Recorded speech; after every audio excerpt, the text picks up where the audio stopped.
Today on Sekulow, a shock poll that Democrats are done with Joe Biden. Keeping you informed and engaged, now more than ever. This is Sekulow. We want to hear from you. Share and post your comments or call 1-800-684-3110.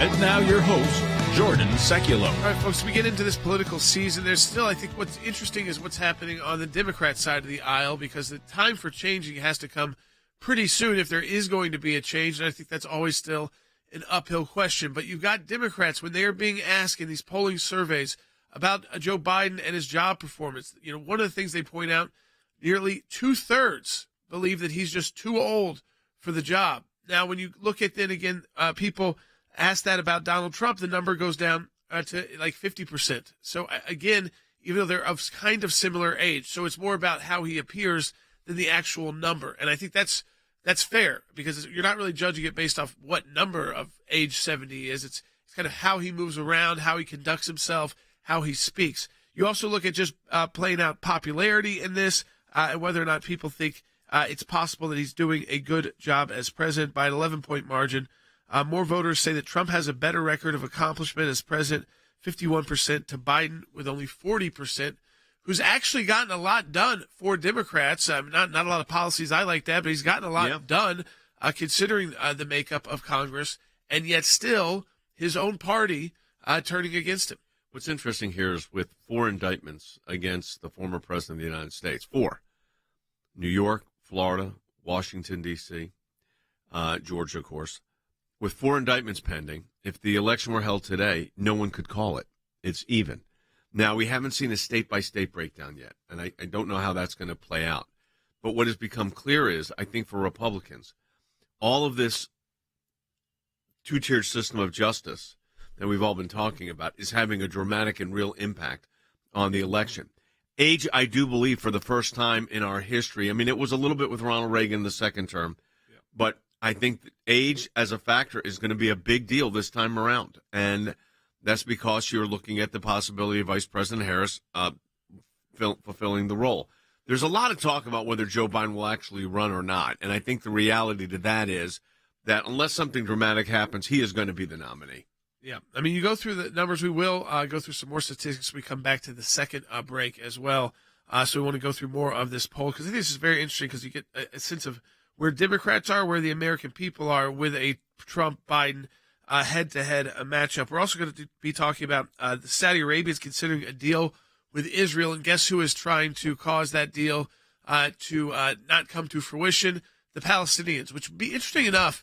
I know the Saudis get beat up a lot in the news and in the media, but what you might find interesting, and we're going to explain a little later in the show, is that the Saudis cut off funding to the Palestinian Authority years ago, because they said, like we've said, I mean, that it's a corrupt system that is not legitimately trying to actually negotiate a peace deal, and that they were just handing money away and putting it into the pockets of these oligarchs in the Palestinian territory. So interesting to note, there probably doesn't make a lot of news, but the Saudi Arabians had cut the Palestinians off. But here's what's interesting about the American Center for Law and Justice. We have a full functioning office in the heart of Jerusalem.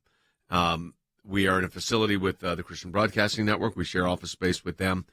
Jeff Balaban, a senior attorney who's had decades of experience on issues related to Israel, anti-Semitism, the United Nations, runs that office for us. He will be coming to us live from Jerusalem today.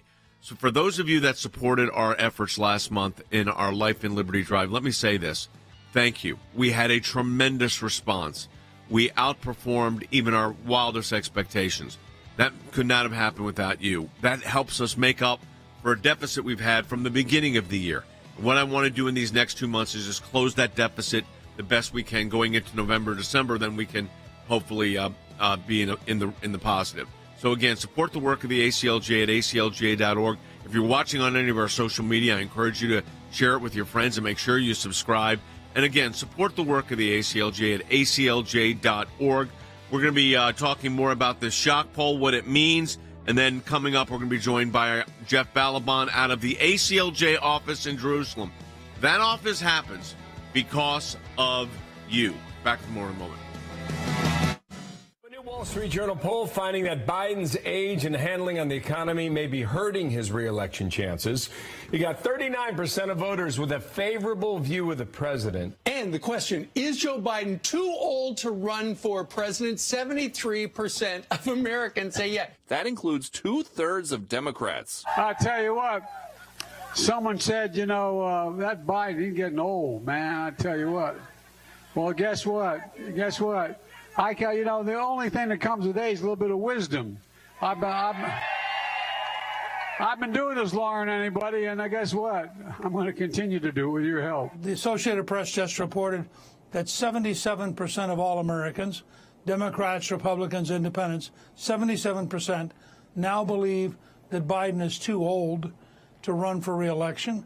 I suspect by next summer that number will be in the 90s. Fox News poll back in May where about 38% of Americans believe that Joe Biden has the mental soundness to be president. 33% of those folks believe that he has the leadership skills to be president. And then we continue to see those numbers matriculate downward for Joe Biden as time goes on. I know the White House strategy has effectively been keep him away from crowds, keep him out of interviews, maybe let him do a little bit of this or a little bit of that, and we're going to let the Trump indictments do the work. That's not what's going to be an effective strategy, and we see that in his down poll numbers. The same poll shows that 58% of voters say the economy has gotten worse over the past 2 years. President Biden is touting Bidenomics, and Americans are not buying it because they recognize that his policies are, number one, directly the result, that the inflation they're experiencing are directly the result of his policies. So whether you're talking about inflation or his disingenuous dig about creating over 14 million jobs, 70% of the jobs that returned in 2021 were because of the economy returning, not because of President Biden.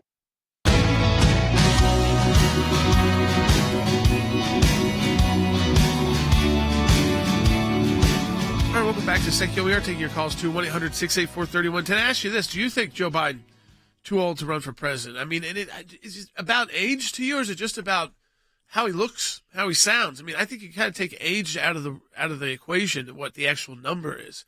And it's, do you seem competent? Do you seem aware? Do you seem like you actually have control, that you're running what is a massive government with major decisions that you need to make? So it's a fair question to ask, especially when a majority, 2/3 of Democrats believe he is too old to run. That's a big change than just the last year. Now, there's also then questions about, well, who would be in his place? Is it Kamala Harris? I mean, she's not, again, that popular with the Democrat. I don't think the Democrat base thinks she's going to be great. Kamala Harris versus a Gavin Newsom.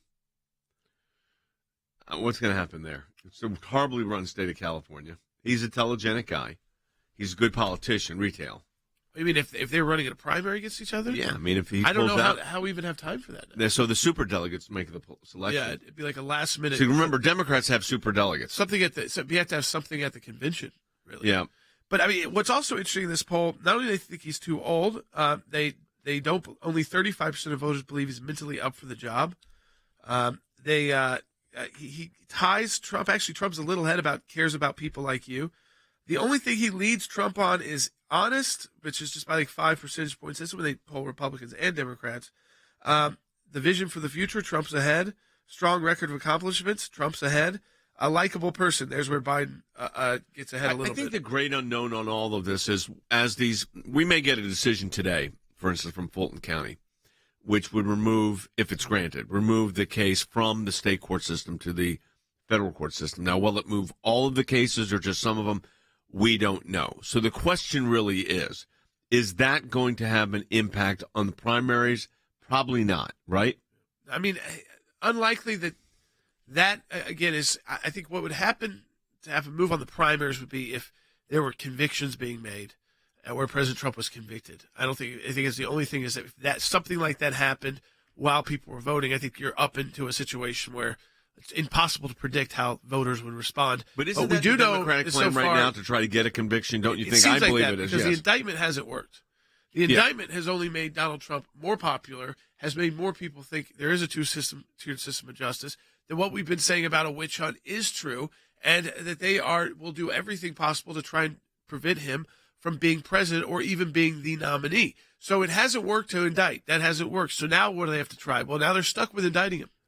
So now they've got to try to move forward in one of these cases and rush for some kind of conviction, and then plunge us into, Dad, what I think would be a constitutional chaos about what happens to a convicted former president who's protected by the Secret Service if they ever got to a conviction.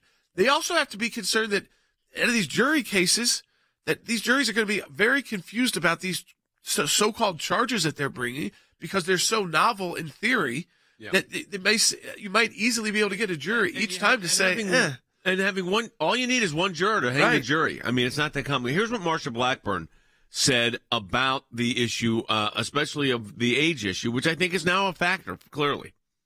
And I think the one that deserves our attention at the top of the list is President Biden. And when you see Joe Biden struggle with words, with days, with times, with places, then it drives home the point of how important it is to have someone who is capable in leadership. And quite honestly, I don't think anyone wants to have a President Kamala Harris. So I think this is you're going to hear this drumbeat a little bit, but there is no indication at this point, Jordan, right, that Joe Biden's going to not run. All indications are he is. That's right. I mean, and so far when you actually have looked at his administration of the Democrat Party, again, I think it would take something pretty massive for that change. I mean, some kind of health scare that was serious enough. I don't think it's just going to be his gaffes. I don't think it's just going to be kind of his the weak way he kind of walks or sometimes forgets things. Again, we're getting a little late in the process to run a full-fledged campaign to replace him. Yeah, Harris would be the natural fit, but then you're going to have the Gavin Newsoms of the world, and people are going to talk about the Michelle Obamas of the world. I think, honestly, listen, he's in a bad spot right now. They've also got themselves stuck with indicting Donald Trump, and now that didn't work to kill Donald Trump. So now they have to realize, now we got to go and convict Donald Trump. And that's a lot tougher than. And I believe they are going to try to do that aggressively. Yes, I can't imagine they want. I mean, unless it just is impossible procedurally, they're trying to find one of these that they can get through at least before people head to vote. Maybe not in the primary. So that's not going to happen. Georgia could be the leading candidate. Now, let me just tell you what's going on in Georgia, though, and you know that I worked on this part. We've assembled there a team of lawyers that I think it's the leading defense bar in Georgia. You got Steve Sadow, exceptionally bright criminal defense lawyer. You got his friend, my friend, our colleague, Donnie Samuels, who I've known since coming out of law school. Donnie and I were in the, Jordan, remember this way back in the day, the Standard Building in downtown Atlanta. It's Ed Garland's firm. Yep. And they had the top 3 floors. We had the next 3 floors, and some other lawyers had the floors under us. You got Scott Grubman, Nick Chilivas' former. Nick Chilivas passed away, but Nick Chilivas, one of the leading criminal defense lawyers, was with one of the big firms, started his own firm, very well-known, all former U.S. attorneys in these cases, in Grubman's case, and they had their staff. You've got Frank and Laura Hogue out of Mercer, out of Macon, that are some of the leading criminal defense. All of a sudden, you've got this real criminal defense team coming together in Georgia. So now the DA, Fani Willis, is looking at a situation where she's got a army of lawyers coming after her positions. So if this idea of indicting Trump was going to derail him, it has not worked. Right. So now it's going to be convicting Trump will derail him. And CNN just came out with it. Just came across my phone, I mean, literally, Jordan, a minute ago. And here's what it said. That former President Trump continues to hold what has been proven to be an unshakable position atop the Republican field of candidates vying to take on Joe Biden next year. Trump is the top choice for his party's nomination at the traditional Labor Day start. And he has his rivals by 30 percentage points. 52% of Republicans and Republican-leading voters support him, compared with 18 behind Ron DeSantis. And Trump is broadly seen as the best able to handle a wide range of issues. More than 4 in 10 in the potential primary say they have definitely decided to support for him for the nomination. 43% are definite, 20% firmly behind another candidate, 37% have no choice. You've done a lot of these polls. It's not that far off now. Now you're in 100 days, you're in Iowa for the caucus. And that's when it really, and when's the next debate? Is it October or is it this month? This month. This is a Fox Business debate. Yeah, who's going to be, do we know who's going to be in that one yet? It's in partnerships like Univision. I have a feeling, again, you're not going to see Donald Trump there. I would not do it if I was Donald Trump. And again, I don't think it's not affecting his poll numbers. It's so far the people who are getting bounces from these debates, they're still in the teens or not even. So I think they are the vice presidential debate at best, because vice president might not come from any of those individuals. Who do you think had the best night when you look at it a week later, 2 weeks later? Nikki Haley? I think she definitely made a name for himself. Ramaswamy got his name out there. People tend He's been pillared this week, though. Right. So that's what happens is if you have a good night, you have to be ready for what's coming for you, which is, again, people like Ron DeSantis, they're getting killed financially, fundraising, because of the Vivek Ramaswamy. I think that's true as well for people like Nikki Haley. We'll do it next segment. We are ready. Let's take Jane's call out of South Carolina. Are we ready for that call? Yes. Thank you, and thank you. I had the pleasure of meeting RFK Jr. a couple of weeks ago when he was here downtown Charleston. Yeah, he was in South Carolina for a few days. Yep. He was. And he really just opened everything up and made everything so succinctly honest and forthright, and his integrity is impeccable after 40 years sobriety. He's just a marvelous fellow, and I would love to see him go against Trump. What do you think about his position on abortion? I don't really have an opinion on abortion. Yeah. I think it's really a woman thing. Yeah. Okay. Well, I mean, he sort of takes that same kind of view. He does not support late-term abortions, which I guess is not a surprise. His economic policies sound very Republican. Yeah. His foreign policies sound very Republican. And Jane, if you went and listened to JFK's speech to the Economic Club of New York, you would think it was Ronald Reagan. So the Democratic Party has changed, not so much the stalwarts of the Democratic Party. Does he have a fighting chance, Jordan? He's at 20%. I don't think inside the Democrat Party. And they have those super delegates. Right. They would rather have a Michelle Obama or a Gavin Newsom who's a party regular who walks the party line. I think that's where RFK doesn't have a real home. He says, he's been a Democrat his whole life. His family's, of course, been Democrats, and they care about the party, but it's really not a party that has a place for him in it. We've talked about that with like Tulsi Gabbard. Eventually, it became a party that had no room for Tulsi Gabbard. It has no room for these RFK Juniors. It really has no room for the libertarian-leading Democrat.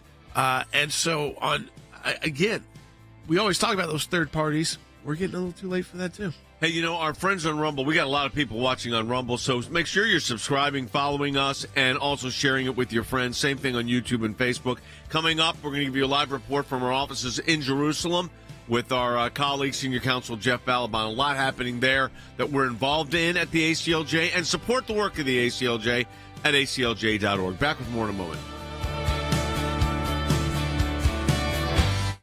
In my time in service, both as the CI director and as Secretary of State, I watched the good work that the ACLJ was doing here in the States and all across the world. The ACLJ's work at the UN, overseas with the European Court of Justice, is incredibly important. We have on our team lawyers, non-lawyers as well, that are policy experts. They're all engaged in foreign policy issues. We have been focused on protecting the nation state of Israel, particularly before the United Nations. We don't shy away from the battles that are going on at the UN and just complain about them. We actually try to go in and do something positive and actually affect change. The risk of an incomplete or unsolid relationship within the United States of America and Israel is real. Israel is very important to the ACLJ, and we will always fight for Israel's rights. We had a series of cases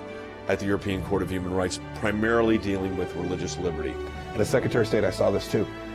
Nations that had more religious freedom were on firmer footing. They had better democracies.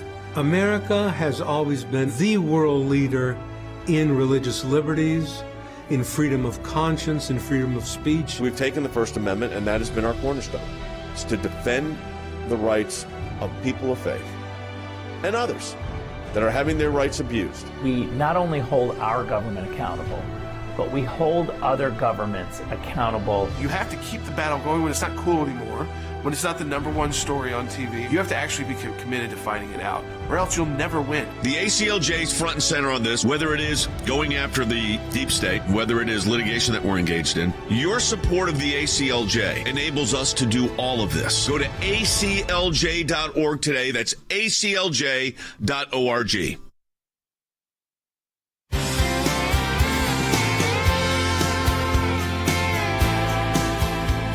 Welcome back to Sekulow. We are taking your calls to 1-800-684-3110. That's 1-800-684-3110. We can take one more call on Biden and the situation there before we go to Israel and our office in Israel. Terry in Oklahoma online too. Hey, Terry. Hey, good morning, gentlemen. I have a quick question about if there are any constitutional provisions or maybe a legal process in the event, say, that Biden were nominated by his party next year, and they've already had the convention, and that he is either incapacitated, say through stroke or something like that, or he passes away before the election. So the Democrats have a super priority situation, a super delegate situation. So those delegates can then reapportion, or the party itself could reapportion and appoint an individual. They're not going to let it go unfulfilled. Yeah, I think they would go to the provision in, again, the presidential line of succession that you still... But that's if, and then, right, the vice president would become the president. Still be there. Right, so it's not like that wouldn't happen, but there is a process there, yes. All right, we're taking more calls when we come back, 1-800-684-3110. Let's go to Jeff Balbon in Jerusalem, as you can see in the background there. Beautiful background of it looks like a nice... almost fall day in Jerusalem. Jeff, there is a lot of talk about Saudi Arabia, which we thought if Trump was going to be in for another term would have signed on to the Abraham Accords. What's the latest first of all, what's the relations like right now between Saudi Arabia and Israel? You know, there's a lot of obvious need here to protect the stability of the region, which the Abraham Accords launched into the stratosphere. And Saudi Arabia is tremendously concerned, and Saudi is an American ally, even if we don't necessarily share values. It's a strategic ally, and specifically they're concerned about Iran. And Iran wants to have hegemony over this area, and Saudi, therefore, along with Egypt and Jordan, help with America and now increasingly Israel. So Israel and Saudi, their relationship has always been sort of behind closed doors, very useful, if not friendly. Now it's getting even warmer than it was before. Saudi Arabia is allowing Israeli airlines to fly over Saudi airspace, which never used to happen. And although Saudis are not fully part of the Abraham Accords, there seem to be suggestions that might get closer towards that. You know, what's interesting to me, Jeff, when I was reading through this, it was something I kind of missed too, is that over the past few years, the Saudi government has stopped funding the Palestinian Authority. And so, and I would imagine they were one of the larger funders of the Palestinian Authority, but they stopped funding them because they said that, the Palestinians they're frustrated at the fact that they had no gratitude, that they were pocketing the money, like we've talked about, that so many billionaires being made over the Palestinian Authority and the PA, instead of actually getting things accomplished. I mean, I think that's pretty shocking for a lot of people to hear that the Saudis had already given up on funding the Palestinians directly. I think people are surprised. One of the great insights that led to the Abraham Accords' vast success in normalization and even war and peace with major American allies in the region is that they recognize that, the notion of a separate Palestinian state, as apart from, let's say, the state of Jordan, which is ethnically the same as the Arab population here in Israel. In fact, the land of Israel was divided and Jordan was given 80% of it. And so now these people, the Palestinian Authority, are trying to grab more and more. And in fact, they've declared openly they want the end of the state of Israel. So they don't really want peace. And and frankly, other countries here, like Saudi Arabia, are sick of it. They're sick. They're done with it. They don't want to see it anymore. They do have to worry about their street, meaning they're still popular in the Saudi street. But the ruling class understands that for purposes of stability, which is America's interest in this region, it's better to deal with the Israelis. And they're really not interested anymore directly in helping the Palestinians achieve their own state. They would like to see the Palestinians have better lives, but they recognize better lives actually means that Israel has sovereignty, not that a new state be created. Jeff, one of the things, and we've done work, you and I have done work over there now for, I'm trying to think, my goodness, what have we been doing this probably 15 years, more longer than that, probably 20 years. We negotiated some of the deals that we did for the intergovernmental stuff. And you look at the situation now where Bibi Netanyahu, they were saying he would take his government down in order to get the Saudis to the table. Now he said he's not going to have to do that to get it there. Do you think it is possible that we see Saudi Arabia as part of the Abraham Accords in the next 4 to 6 months? And will the Biden administration allow that to happen? So that is the ultimate question, Jay, which is to say, I'm concerned that the Biden administration will not allow it to happen without some major concessions to the idea of the creation of a Palestinian state, or giving the Palestinian Authority even greater and greater ability to claim to be a state on the international front, which is actually completely contrary to the interests of peace, of security, of Israel's interest. And as Israel has come more and more to regret Oslo and regret the idea of allowing the Palestinian, remember the PLO, the Palestinian Authority, is just the new name or new face of the PLO, the notorious terrorist group, and allowing them to claim territory. There is no legal, historical, or moral background for the idea of creating yet another state here in the Jewish heartland. Hey, Jeff, for people that are watching this shot, because it's the first time we've used this shot outside the area there, what are they looking at? So, I'm sitting right now. This is on the porch overlooking the old city of Jerusalem. So these are the walls that you see behind me of the old city of Jerusalem. Off in the distance, you might see some small towers. Actually, that's David's Citadel off in the distance. But we are right behind me is a valley. As you know, Jerusalem is a series of hills. Right. It's the valley, and right past it, that is the old city walls of Jerusalem. This is the center of the biblical heartland. Yeah, which is the center of the world. It's a great shot, and I think it helps people understand. We should probably do in the next couple of years one of our trips to Israel. We haven't done that in a decade. Maybe in a year or two we'll do that. Jeff, last question here, and that is this. We've done a lot of work at the International Criminal Court in The Hague on behalf of Israel, on behalf of the United States, too. The UN, we just filed at the UN the human rights report from Israel, which we gave a high grade to. But we need to expect, I think, and our audience needs to be prepared that we'll be the positive, but there's going to be a lot of negatives. 100%. Look, there's no question anyone involved in this, and we are heavily involved in this, knows that the United Nations is not Israel's friend, that the United Nations, frankly, and we've talked about this openly, does many things that are clearly anti-Semitic. And yes, the involvement of the UN in all of this tends to be to create a global record that chastises Israel as the worst wrongdoer in the world, it's so beyond absurd, Jay. Israel is a beacon of liberalism, of peace, of humanity, of tolerance, of democracy, and they're doing their best to try and make it out to be evil. And so it's so vitally important that what you're talking about, ACLJ does, it steps into the middle, represents the interests of the United States of America with their great ally Israel, and really in a way that almost nobody else does, and nobody can do it in the way ACLJ does it. We appreciate it, Jeff, coming from our office in Jerusalem. Beautiful backdrop behind you. First time we've used that shot. It looks great. Folks, we've got an email going out today on our whistleblowers. We just filed a major lawsuit against the deep state. We've got the whistleblower issue that's going on right now, which is putting us in federal court for them in the Court of Appeals. That's how that starts. Your support of the ACLJ makes sure our office in Jerusalem is operating so we can defend the state of Israel, but also defend these whistleblowers here in the United States. Jordan's going to let you know how you can support our work. It's critical that you do that. And if you're not getting our emails, make sure you do. That's right. Go to aclj.org. You can donate there. You can sign up to be on the ACLJ list. It's a great place to be informed about all the work that we are doing. Of course, we talk about as much as we can on the broadcast, but we don't have time every day to talk about all the work that we're doing. So go to aclj.org. Support us financially if you can, but sign up to make sure you're in the know about what we're doing at aclj.org.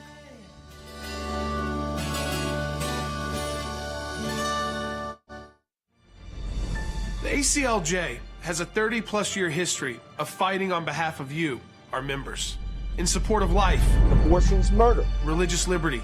A Turkish court has freed American pastor Andrew Brunson. Justice, personal freedom, and constitutional government. Our freedoms are under attack. Now, more than ever. We are not going back. Abortion is healthy. Yet another week of violence. They use their power and influence to push deeply un-American causes that threaten to destroy our country. Abortion on demand, socialism, inflation, cancel culture, weakness in the face of our adversaries. We owe it to our kids and grandkids to defend the things that make this country great. It's time to take the gloves off and uphold American values. Go to acljaction.org to learn more.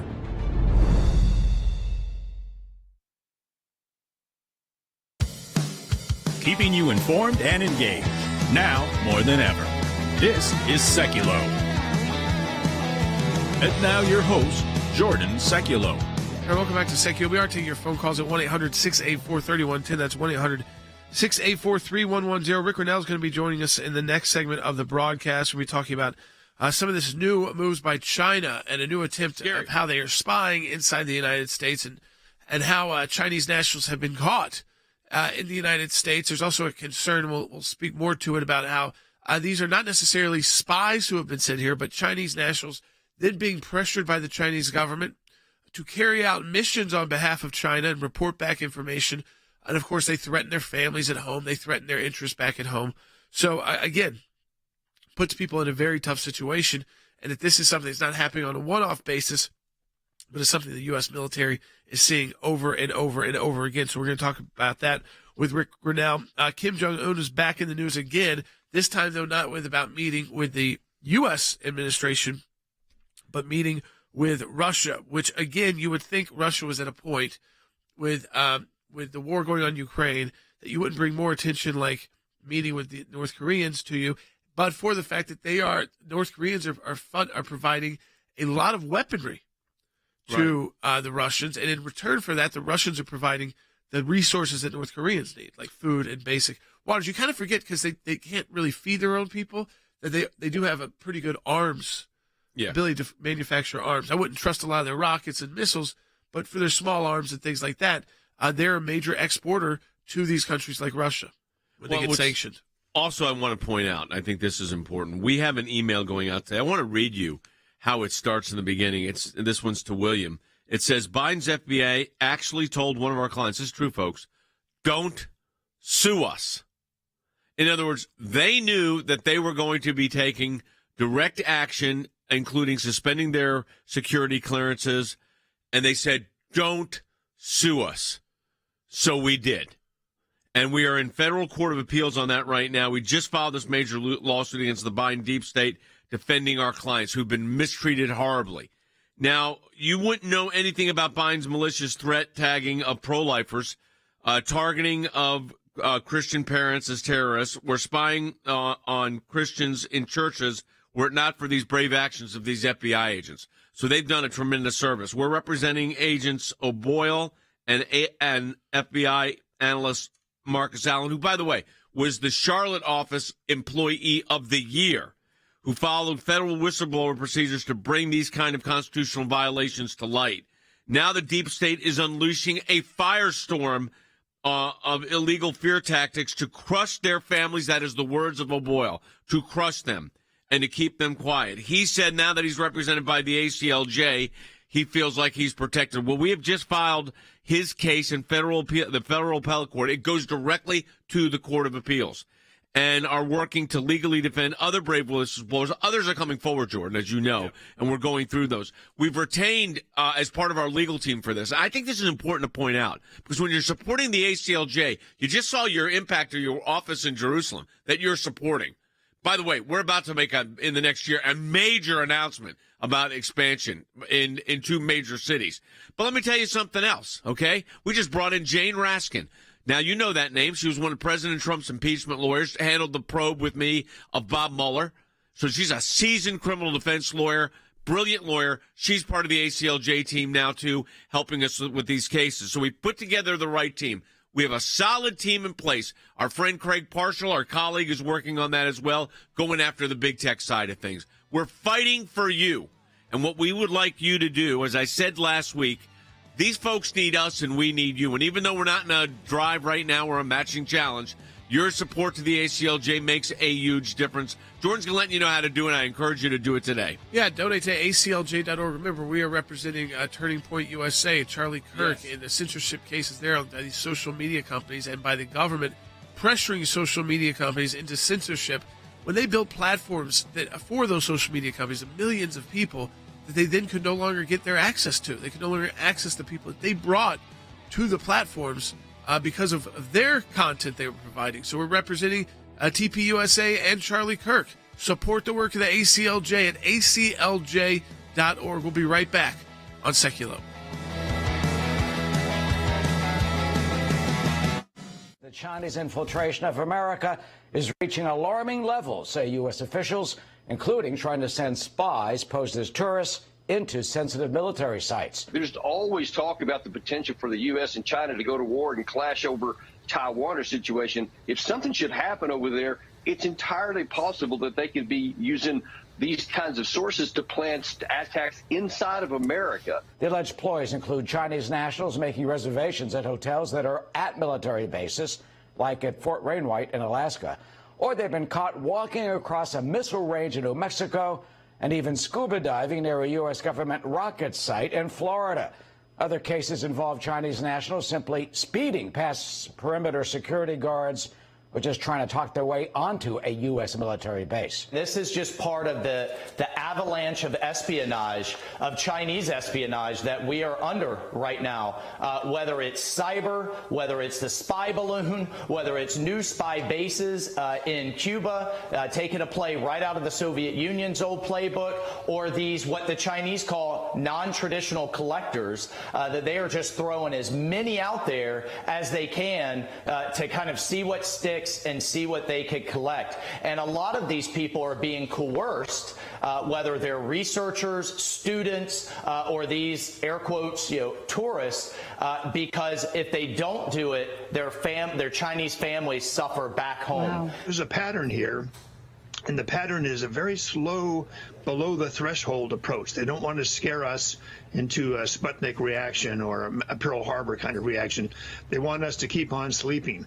I see a number of articles, Cheryl, in the Chinese press, where they refer to America as anesthetized or asleep or complacent about the China threat. And this is just what they want, obviously.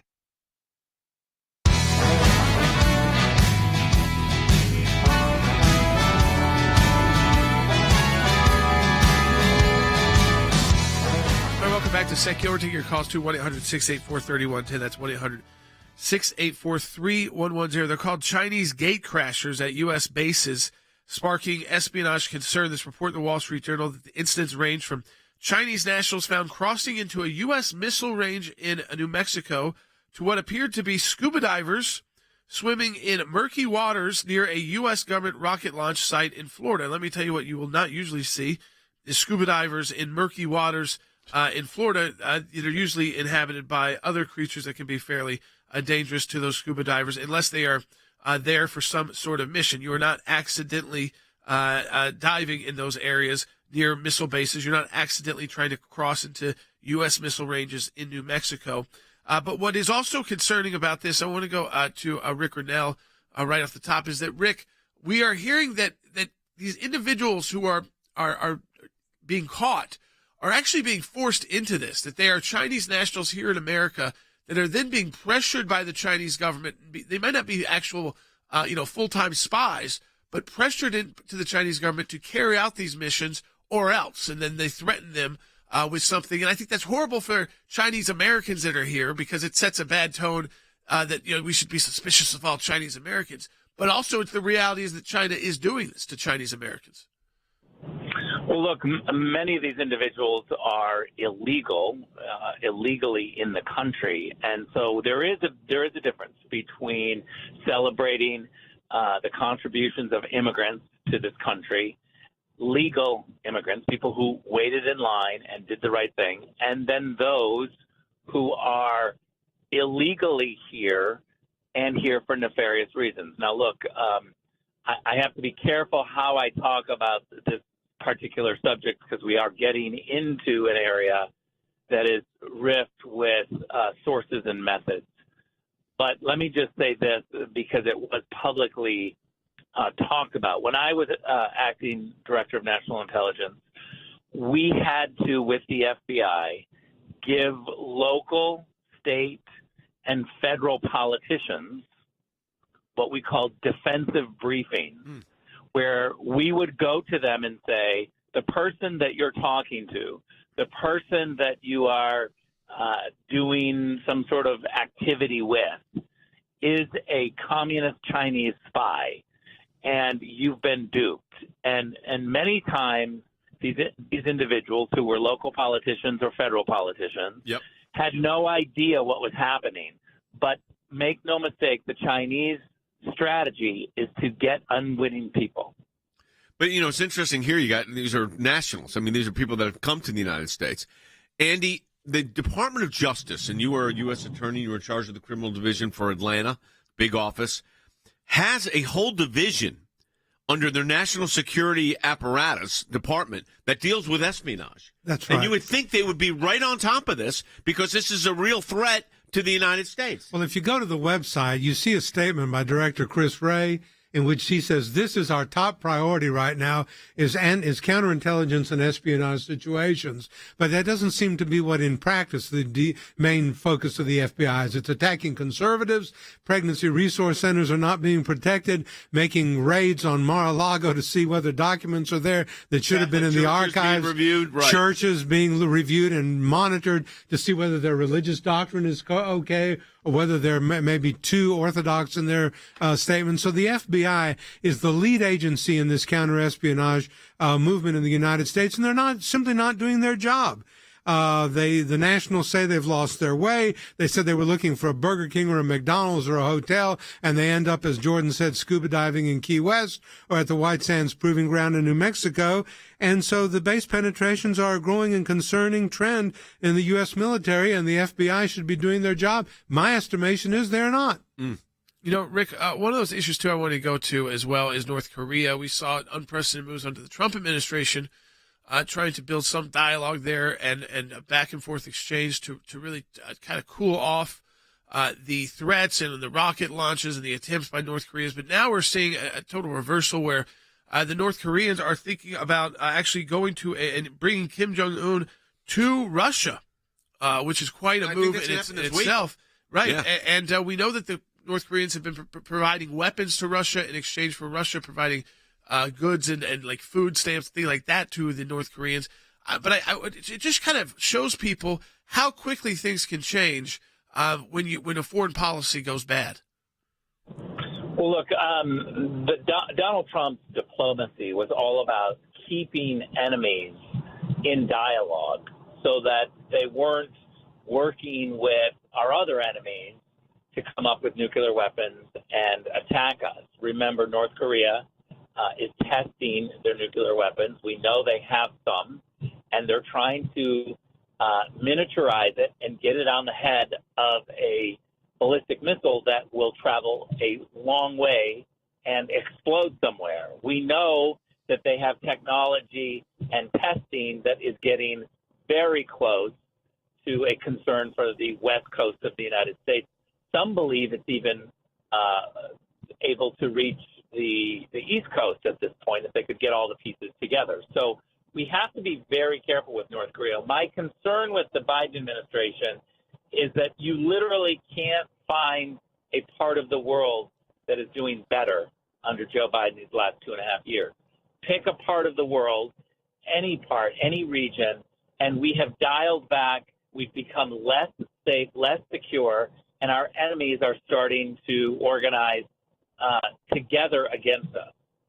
You want to go to the phones, 1-800-684-3110. That's 1-800-684-3110. Virginia calling from Georgia on line 1. Hey, Virginia. Good afternoon, gentlemen. How are you? Great. Fine. I'm 80 years old. I've been a proud Georgian for 71 years. Yes. For the first time in my life, I'm ashamed of Georgia. I've enjoyed hearing Newt and the other gentlemen. Excellent replies. You please have a good day. Well, thank you. Yeah, we are. Look, I know a lot of people in Georgia. I mean, I spent a lot of my years in Georgia. Andy's in Georgia. I mean, Jordan was born in Georgia, and we've got a lot going back. This DA's case, Andy, has got a lot of people because it's unprecedented. Virginia, I'm a Georgian too, and I'm very sorry that we have the situation that we have in Fulton County. You've got a district attorney right here who's out of control. You've got a district attorney who says if you disagree with an election and you contest it, you're a racketeer. Now, is the President of the United States, Donald Trump, a racketeer, really?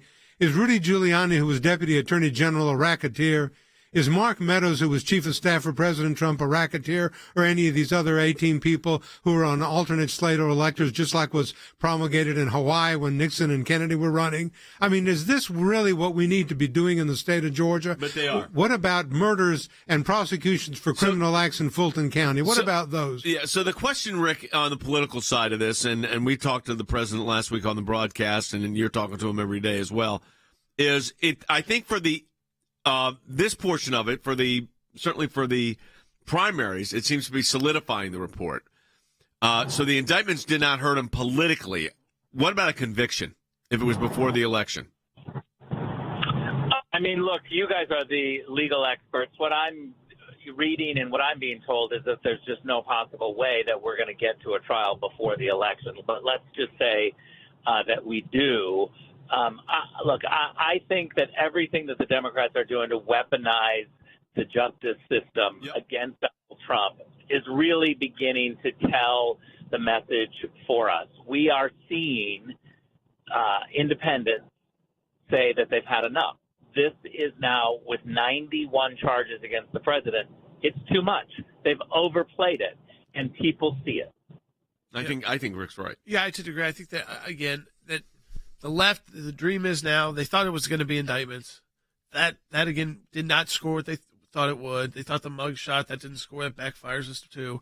And then so now they're going to rush to try to get a conviction. It's very hard to see on paper how that happens. I mean, you could see how some of these start potentially, but actually getting to an end game, after all the motions you can go through, after all of the issues that arise just for President Trump. We're not talking about the other people involved in these cases.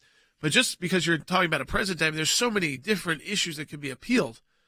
Some that could be appealed multiple times. Think a final order, I agree with Rick, not likely. Andy? That's true. I agree. And let me tell you, if there's a conviction in Fulton County, Jay and Jordan, that conviction is not good outside that courthouse because the Georgia Court of Appeals has to review it, and they're not going to ever affirm a conviction on these trumped-up, ridiculous charges. Do you think they're that conservative? Yes, I do. What about the Supreme Court of Georgia? Yes, I do. Okay. Because there's some thought that they'd be better off in federal court. Well, they may be. The jury pool would be better. The jury pool would be drawn from the Northern District of Georgia, which goes all the way to the South Carolina, North Carolina, and Tennessee border, and it would not just include Fulton County. I would rather see them tried in federal court, but for some reason, some of the defendants prefer to stay in Fulton County. They do, and the question is going to be if one goes, do they all go? And that seems to be what the law is, and it's not clear, though. Right. All right, we've got one last segment coming up. I want to turn to the economy, but also support the work of the ACLJ at aclj.org. Any amount you donate, we get a matching gift. That we don't get a matching gift because we're not doing that this month. Any amount you donate supports our work at the ACLJ, keeps our office in Jerusalem open.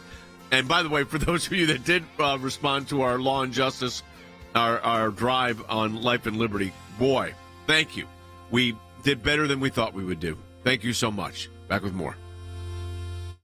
When we see something, when we hear something, when we're concerned about an issue, we don't just talk about it. We do something about it. And that goes to our Government Accountability Project. If we allow leaders in Washington, D.C. to make decisions behind closed doors, unaccountable to the people, then we are going to get skewed and corrupt decisions. There are lots of other places that do lots of important work for America, but the ACLJ has taken up a lane which is irreplaceable. The Freedom of Information Act, that's a statute that allows us to get information from the government. Starts with a letter from our offices in Washington to these agencies. And it says, give us this information on these topics. And generally, they don't. And then we go to court. We go through a series of lengthy negotiations back and forth about what they'll give or what they won't give. We may get tons of information that's redacted, and we have to then go back and say, you redacted too much. We can't really find out what you're giving us because it makes no sense. So it goes through a process of litigation. That is how you get information, and that office is going to be more active now more than ever. The ACLJ has been extremely active in vigorously seeking to hold these bureaucrats accountable accountable. We have filed hundreds of FOIA requests. We have received over 20,000 pages of documents in our litigation. Holding them accountable, holding the Biden administration accountable so that all Americans are able to have faith in their government. We will up our efforts. We will not stop. You're finding a nugget in a gold mine. Occasionally you'll come up with something that is really a bombshell, but you have to persist in doing it, and that's what we do. That's a little bit of what we do through our Office of Government Accountability, and of course that comes under our Office of Government Affairs. So your support of the ACLJ supports all of that.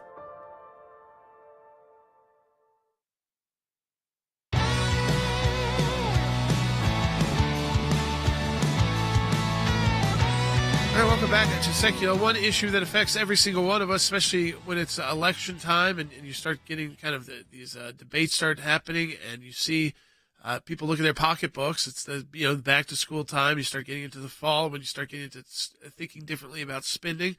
Summer's over, and a lot of people thought, okay, maybe things will calm down politically, maybe with inflation. But what we saw is gas prices go back up again. We've seen again kind of record prices. But in a lot of areas, obviously spending is slowing down, construction slowing down, depending on where you live in the country.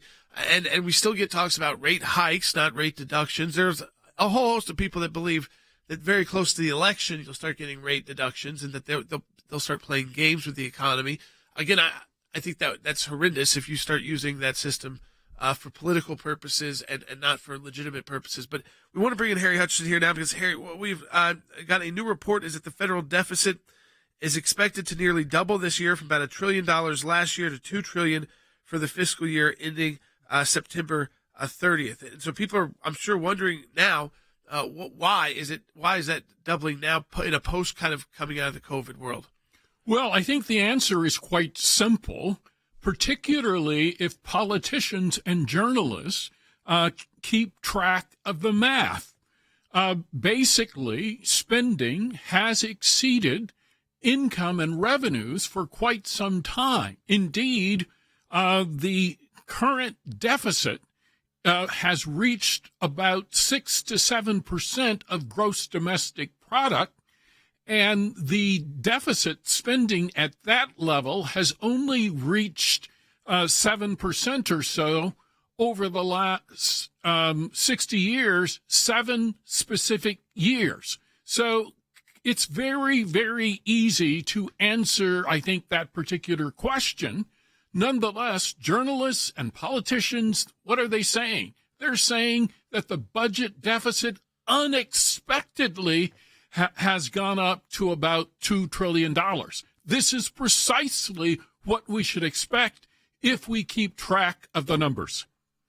I think honestly what people want to know here is it's kind of prediction numbers with politics is how much politics is having a play in this. We know the Fed is supposed to be independent to some extent, but obviously what you don't see for the Biden administration is pressure yet to get these interest rates down. And they continue to rise, and ultimately people will stop spending, or they already are. They have to stop, especially big items where they would take out loans, mortgages, and things like that.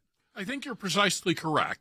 So higher interest rates will clearly have a knock-on effect with respect to consumer spending, with respect to manufacturers.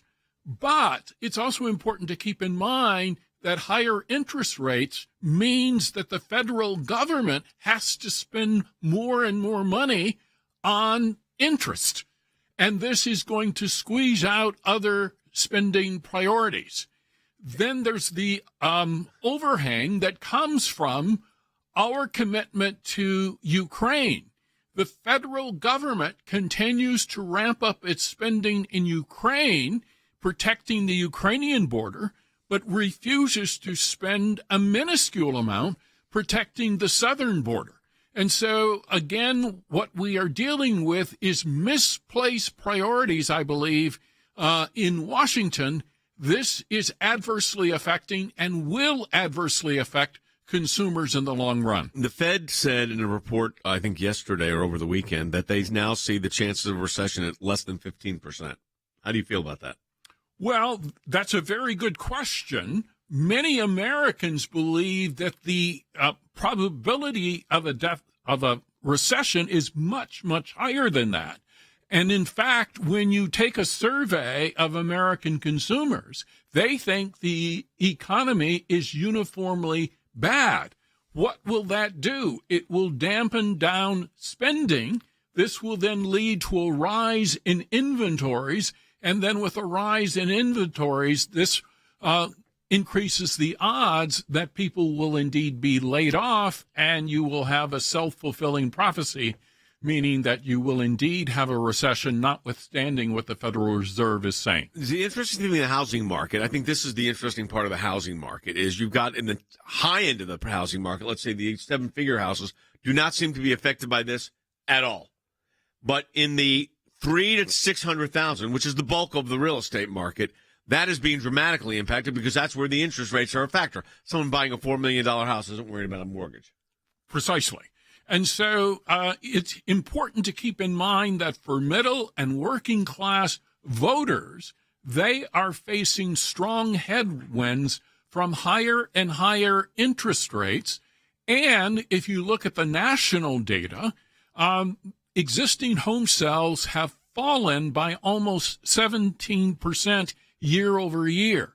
And so many people are reluctant to give up, for instance, their low mortgage rate to buy, let's say, a larger house, because if they buy a larger house, they have to pay the new interest rate, which is doubling the mortgage cost that they are having to pay on the same house, let's say they would have purchased 24 months ago. I want to change subjects just a little bit, and that is point out to people to go to aclj.org. We've got two new issues that we've got up that are very significant, and we did not really have time to address them last week. One was we have filed a reply brief at the Supreme Court of the United States regarding our case against Planned Parenthood. So that is now fully briefed and at the Supreme Court of the United States. That was filed last week.